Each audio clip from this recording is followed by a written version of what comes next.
c'est pas comme ça que je le veux, on va le faire de ma façon, puis c'est pas comme ça que je le veux. Bien, j'ai dit, écoute, là, si on le fait de ta façon, moi, en tout cas, je lâche. Elle ou lui ont besoin d'être brisés.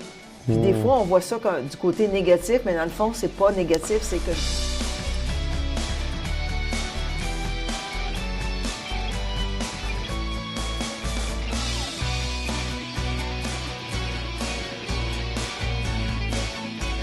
Dieu a tant aimé le monde. Ce soir, les malades vont être guéris. Bienvenue à l'émission Réveil. Quelle joie aujourd'hui de vous avoir. Je suis avec mon épouse Louise. Bonjour. Et on a une émission, on a une dame qui a été guérie du cancer dans son cou, dans son cerveau, qui est enceinte, qui a été guérie. On va entendre ce témoignage un peu plus tard dans l'émission. Mais Louise aussi, tu vas nous parler de... tu as prêché au Centre Réveil. De quoi tu vas nous parler? On va parler aujourd'hui que c'est une question de cœur. C'est ça le titre de mon message, c'est une question de cœur. On va regarder à l'importance d'avoir un cœur pur devant Dieu et aussi ce qui peut nous entraver dans notre marche avec le Seigneur quand notre cœur n'est pas droit. Alors, et c'est important aussi de comprendre que Dieu regarde au cœur. Dieu regarde à notre cœur à la maison. Dieu voit votre cœur aujourd'hui et il veut toucher votre cœur. Et tu vas nous parler de ça. Oui, parce que 1 Samuel 16 nous dit que l'homme regarde à ce qui frappe les yeux, mais Dieu regarde au cœur. Ça veut dire que devant Dieu, c'est notre cœur qui est à découvert. Tandis que devant les hommes, les gens nous voient comme physiquement, puis ils disent « Oh, elle, ça va bien ». Mais dans le fond, des fois, ça peut aller très mal. Alors, ça va être bon d'explorer, d'entendre un petit peu comment la parole de Dieu traite cela. Mais Louise, on devrait tout de suite aller au Centre Réveil, puis on écoute attentivement cet enseignement du pasteur Louise. Dans Luc 4, au verset 18 et 19, c'est Jésus qui se retrouve dans une synagogue et qui demande au chef de la synagogue de lui donner le livre d'Isaïe. Et voici ce qu'il lit. Isaïe 61, ça nous dit « L'Esprit du Seigneur est sur moi, parce qu'il m'a oint, dites oint, pour annoncer une bonne nouvelle aux pauvres.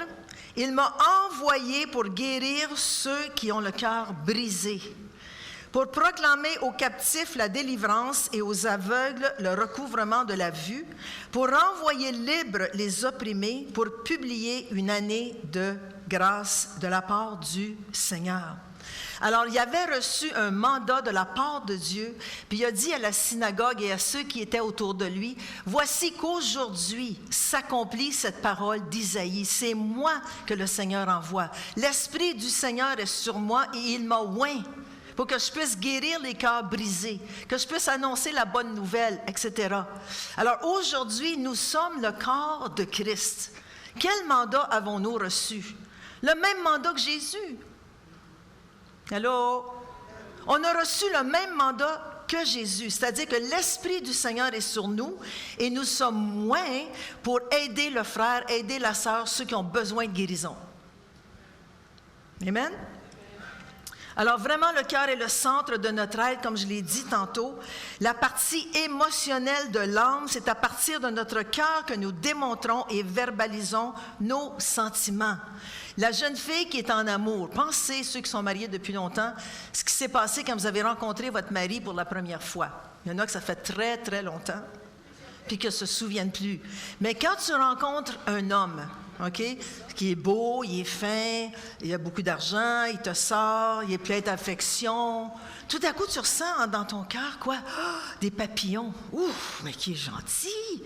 Il est gentil, il est fin. Qu'est-ce que tu ressens? Tu as une émotion d'amour qui monte dans ton cœur et tu vas le verbaliser. « Je t'aime. » Lui va dire « Je t'aime, ma chérie. Je t'aime, ma popoune. » Il verbalise ce qu'il ressent en lui.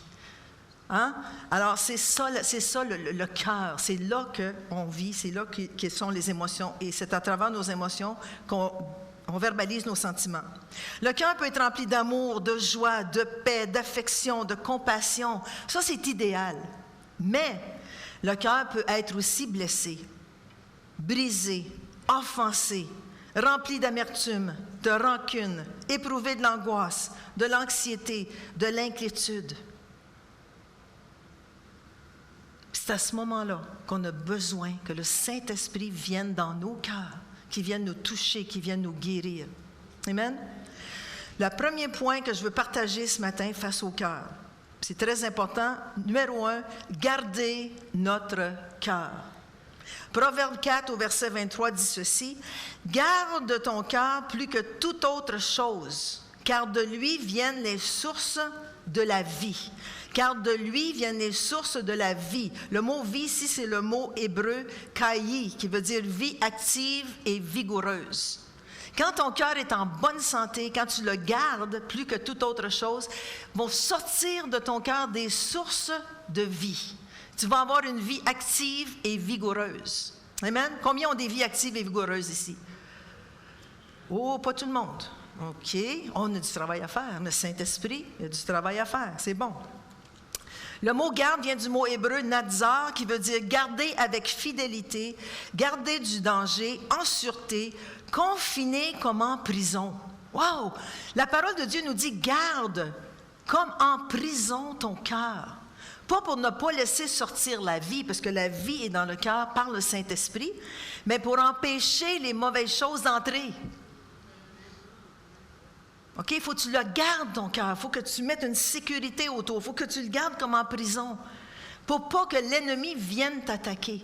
Amen? Ma mère reste dans une résidence en Floride et il y a 7 résidences séparées, puis chaque résidence a 12 à 15 patients ou résidents. Puis, ils mettent des clôtures autour de ces résidences. Vous savez pourquoi? Pour ne pas perdre les vieux qui veulent sortir puis qui voudraient s'en aller dans la forêt ou quoi que ce soit. Puis quand les vieux regardent, pas les vieux, les gens matures, les vintage, ceux qui sont un peu plus vieux que vintage, quand ils disent aux infirmiers et aux infirmières, pour ceux qui s'occupent d'eux, on a des clôtures parce qu'on ne peut pas sortir. Puis là, eux leur disent, non, c'est pas parce que vous ne pouvez pas sortir, c'est parce qu'on veut empêcher les gens d'entrer pour vous faire mal.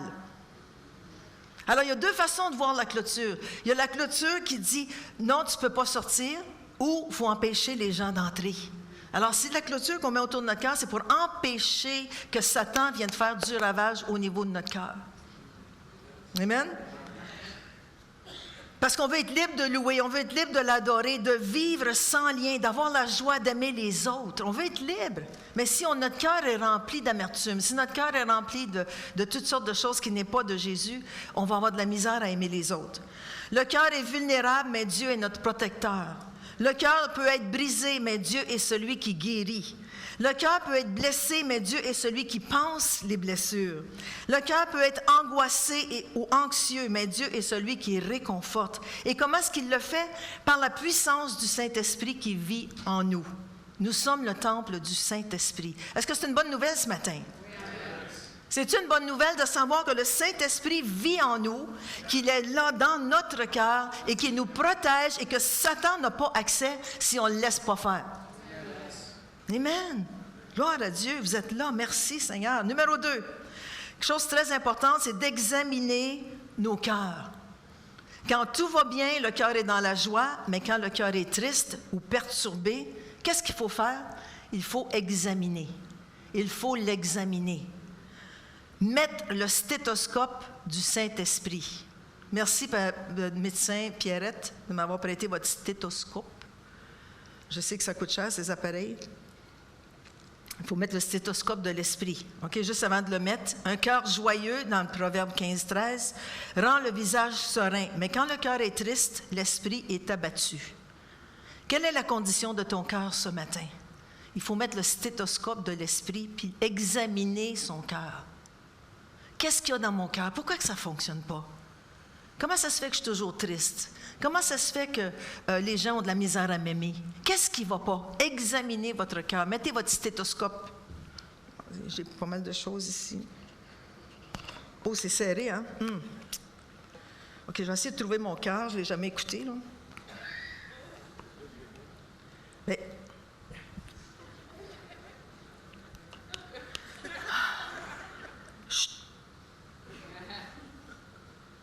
Oh, je l'entends. Examinons nos cœurs. Prenons le stéthoscope du Saint-Esprit pour écouter ce qu'il y a en dedans.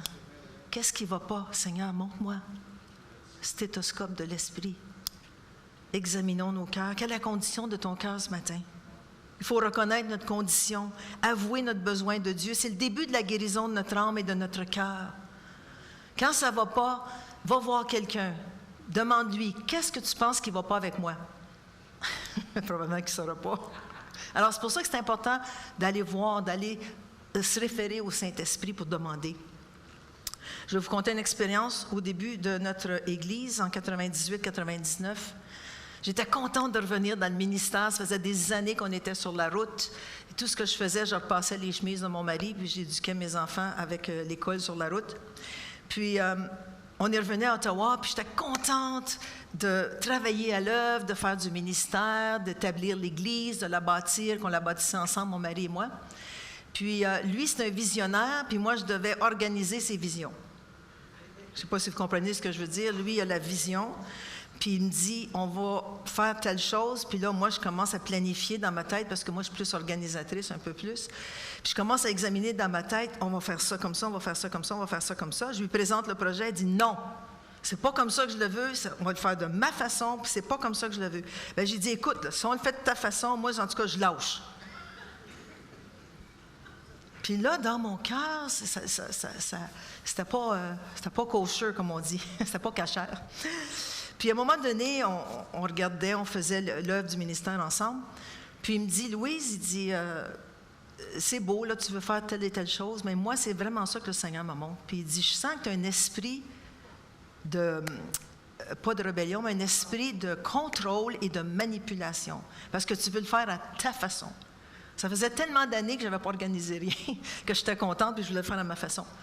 Puis il m'a dit, tu as un esprit de contrôle et manipulation. Puis il me l'a dit à plusieurs reprises, puis j'ai dit, ben non. Tu sais, des fois, on ne veut pas réaliser qu'est-ce qui se passe en dedans. Puis un jour, qui était absent, parce que j'ai attendu qu'il parte, puis là, je me suis mis devant la face de Dieu. J'ai commencé à examiner mon cœur. Ça prend une conviction de l'Esprit, hein? Alors, ce jour-là, j'étais dans mon bureau, puis j'ai dit, Esprit Saint, montre-moi. Je vais examiner mon cœur. Qu'est-ce qui ne va pas? Parce qu'il y a quelque chose qui coinçait en dedans.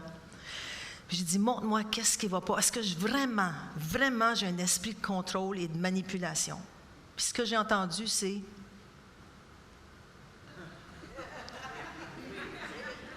Oui. Ça fait mal quand tu entends le « oui ». Alors, j'ai vraiment ressenti dans mon cœur, oui, tu as un esprit de contrôle et manipulation, il faut que ça soit brisé. Puis c'est mon Esprit Saint qui va le briser. Alors, je me suis mis comme à genoux sur mon lit, ou je ne sais pas où j'étais, là, ça fait des années, mais j'ai commencé à pleurer, puis à chercher la face de Dieu. Puis, Seigneur, je te demande pardon, je ne veux pas avoir cet esprit-là, je veux vraiment marcher dans ton onction, je veux suivre le ministère que tu m'appelles à faire. Parce que si on va à contre-courant, l'Esprit Saint ne peut pas travailler avec nous. Alors vraiment, j'ai été brisée cette journée-là. Je me suis humiliée devant Dieu.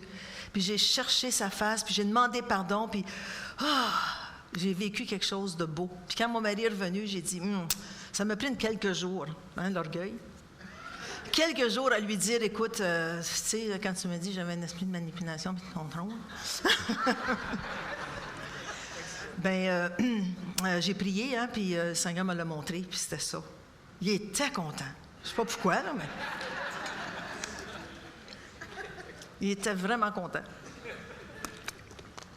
Maintenant, ça marche à deux sens aussi, hein? Quand vous voyez quelque chose dans votre mari, surtout les femmes et les maris, il ne faut pas se gêner, il faut le faire dans l'amour. Et qu'est-ce que ça m'a porté à faire? Ça m'a porté au troisième point, m'humilier devant Dieu. S'humilier devant lui. L'humilité, c'est ceci. Disposition à s'abaisser volontairement en réprimant tout mouvement d'orgueil, en reconnaissant sa propre faiblesse, c'est se regarder de façon réaliste. Des fois, on a une fausse image de qui nous sommes. On a une fausse image de ce qu'on ressent, de ce que nos sentiments nous disent. Mais il faut s'humilier devant Dieu. Il faut enlever l'orgueil. Il faut s'agenouiller. Il faut dire, Seigneur, aide-moi. J'ai quelque chose qui ne va pas. Viens m'aider. Prends tout ce qui ne va pas. On s'humilie. On réalise qui nous sommes. Puis savez-vous ce que le Seigneur fait dans ce temps-là? On réalise que sans Dieu dans ma vie, je ne suis rien et que je ne peux rien faire sans lui. Puis Dieu, dans ce temps-là, va se manifester Il va te montrer son amour. Il va te toucher. Amen? Regardez ce que ça dit dans 1 Pierre 5 au verset 6. Dans la parole vivante. Humiliez-vous donc sous la main puissante de Dieu, pour qu'il vous élève quand le moment sera venu. Une fois pour toutes, dites une fois pour toutes. Déchargez-vous sur lui de tous vos soucis. Pourquoi?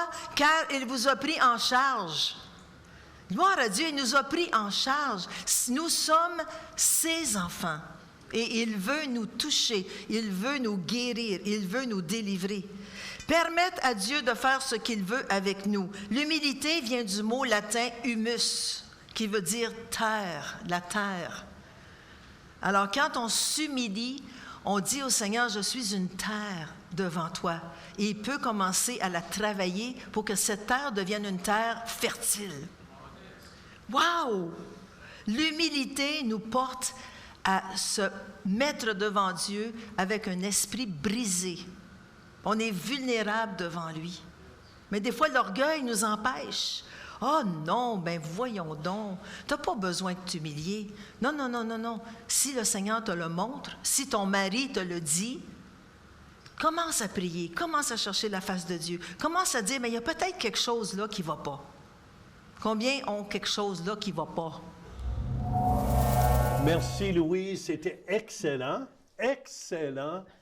Et je pense que c'est important d'avoir l'humilité là-dedans, Louise. Oui, c'est important de s'humilier devant Dieu quand ça ne va pas. Puis de s'examiner, puis de dire, mais qu'est-ce qui ne va pas? Puis d'être brisé, c'est pas méchant. Parce que souvent, le Seigneur regarde nos cœurs et dit, bon, elle ou lui ont besoin d'être brisés. Puis des fois, on voit ça du côté négatif, mais dans le fond, c'est pas négatif, c'est que Dieu travaille nos cœurs. Louise, on va aller écouter un témoignage d'une personne qui a été brisée, qui a eu le cancer dans le cou, cancer au cerveau, et comment ce cancer a disparu de plus en plus. Si vous voulez, on écoute ce témoignage et on vous revient. Firefighter Dave Halford and his wife Ashley married in 2004 with dreams of starting a family and building a life together. Their whole world changed one day when Ashley noticed a knot on her neck. Very tiny, and my immediate thought was a lymph node. And I thought, oh great, I'm getting sick. Doctors prescribed antibiotics, which seemed to work, but when she got pregnant a month later, the knot returned. He put me on another round of antibiotics. And again, the knot seemed to respond to that. It shrunk back down. But at 8 months, when I was 8 months pregnant, it grew like violently. It got really big. It also became painful, so her doctor did a biopsy as a precaution. Ashley got a call from her doctor the next day. The very first thing he asked me, he said, is David with you? And instantly, I knew then. He said, it's malignant. But then just a whirlwind of emotions, you know, hard to even explain, just everything from anger to fear to disbelief. My wife and my unborn child here is my whole world. And now suddenly that's just turned upside down.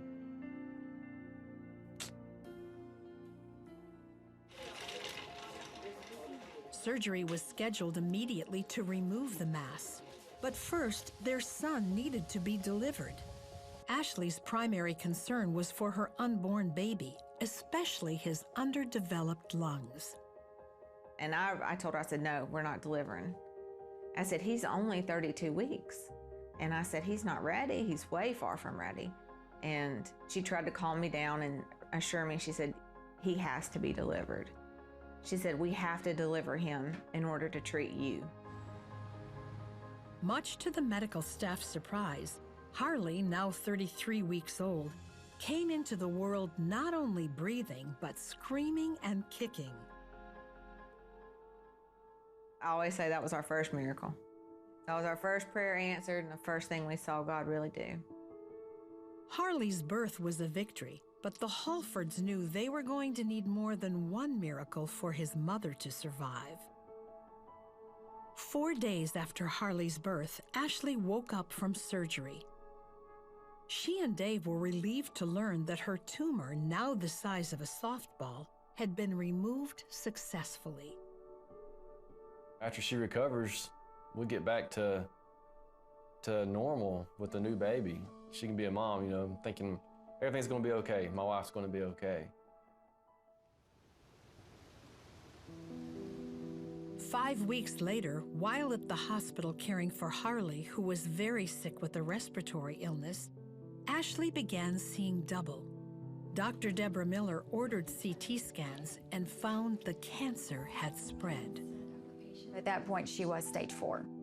So she had developed metastases to the lungs and along the perineural line up into the cavernous sinus in the brain. This is it. I thought, you know, I have brain cancer. I thought I'm gonna die. And man,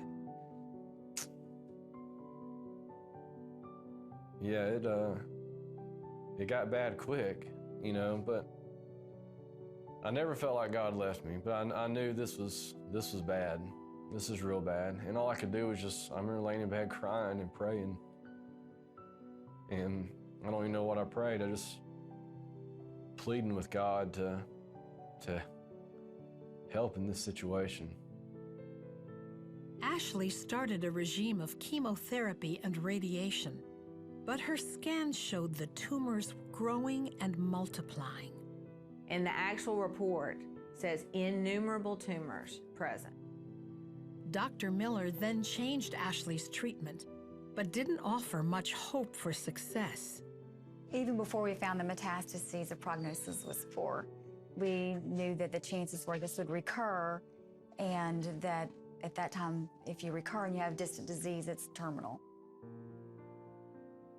Dave struggled with his faith as he watched his wife suffering. And up until this point, I'd just been pleading with God. I mean, almost arguing I felt like with God. Just, you know, please heal Ashley. Please heal her, you know. Please take this cancer away. I can remember having to literally crawl on my hands and knees up my stairs to get to the bathroom or to my bedroom because I could not walk. It hurt so bad. Meanwhile, the Halfords' church started fasting and praying daily for Ashley's healing. I remember praying one day, Lord, whatever your will is, I said, that's what I want. So if it's for Ashley not to make it, I prayed that she wouldn't be in a lot of pain.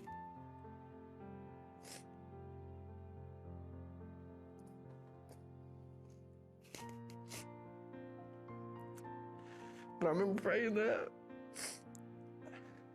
And I remember sitting here and I felt like I could literally feel God hugging me. And I never felt that before. I think during that prayer, that's probably the closest I've ever been to the Lord. Because I could literally feel arms wrap around me. And I remember almost like I could hear him say, it's gonna be okay. She's gonna be okay. After a month of prayer, Ashley went back in for more scans. And on that scan, I still had all the tumors, but there was some shrinkage on some of them. Some of them had shrunk a little bit. And that was the very first scan that we saw anything positive. Just 4 months later, Ashley was in remission. Dr. Miller was amazed. Shocked. I mean, ecstatic, but with her prognosis, I was concerned that she would not get a response. Ashley has remained cancer-free since 2009. I had an older partner ask me, he says, so you are telling me you cured this young woman of this terminal cancer? I said, no, sir, I'm not telling you that. It was likely divine intervention, and then God used us as tools in order to effect her cure. But I said, I'm not so arrogant to think that it was me. Fertility specialists told the Halfords that they could never have more children. But Harley prayed anyway. I'd wake up at breakfast, lunch, supper, and before I went to bed, I would say a prayer, and I would always pray for sister. Then, in February of 2012, Ashley got a call from her doctor about a routine blood test. She says, Ashley, something's wrong with your lab work. And I said, what? She said, it says you're pregnant. After a trouble-free pregnancy, Grace was born. She was joined by Eli 5 years later. The Halfords say they know firsthand that prayer changes everything. Everyday things, I give it to God, give it to Him, and I know from my past experience with the Lord that He's going to take care of things. You know, I don't have to worry about it. But now when somebody says, will you pray for me? I really try to take that to heart, because I think back to all the people who prayed for me and the outcome we saw of that and how God answered that prayer, and it really changed how I pray for people. Quel témoignage puissant, Super. Louise. Ça démontre la grandeur de Dieu. Ouais. Ça démontre que lorsqu'on pardonne, ça permet à Dieu de venir dans nos cœurs et de nous transformer. Et je veux vous encourager, on va prier pour les gens. Si vous êtes malade à la maison, amen, faites simplement placer votre main. Et parfois, les gens ne sont pas guéris. Ça prend de la foi sur les deux côtés aussi. Mais découragez-vous pas. Amen. Continuez de croire. Continuez de demander. Continuez de chercher. Amen. Placez votre main là où vous avez mal. Amen. Et on arrache tout mal. Au nom de Jésus-Christ. On commande à ce mal de quitter votre corps. Au nom de Jésus-Christ, on arrache ce mal dans le dos, dans les bras, dans les jambes, par la puissance du nom de Jésus-Christ. Amen. Amen. Faites un pas de foi, bougez, faites ce que vous ne pouviez faire. Amen. Levez-vous, ceux qui avaient de la difficulté à se pencher, faites un pas de foi et laissez-nous le savoir. Je pense que c'est important que les gens nous écrivent et nous disent, hey, plusieurs, on entend des témoignages des gens qui disent, moi j'ai été guéri. Et ça nous remplit de joie de savoir que Jésus est vivant encore aujourd'hui. À la prochaine.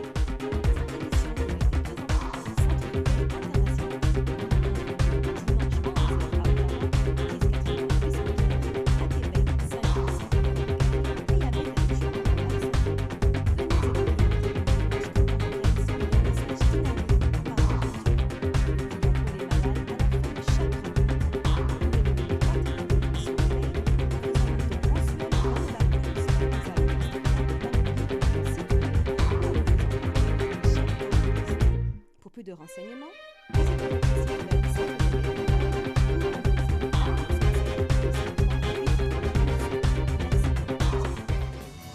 Tu m'as sauvé, alors je peux chanter.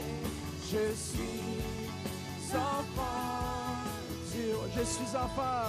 Comment? Je suis enfant du roi. Comment votre nouvelle identité? Je suis enfant du roi. Merci Seigneur Jésus. Je suis enfant du roi. En marchant la victoire. Je suis, comment? Enfant du roi. Oui, tu es bon Seigneur.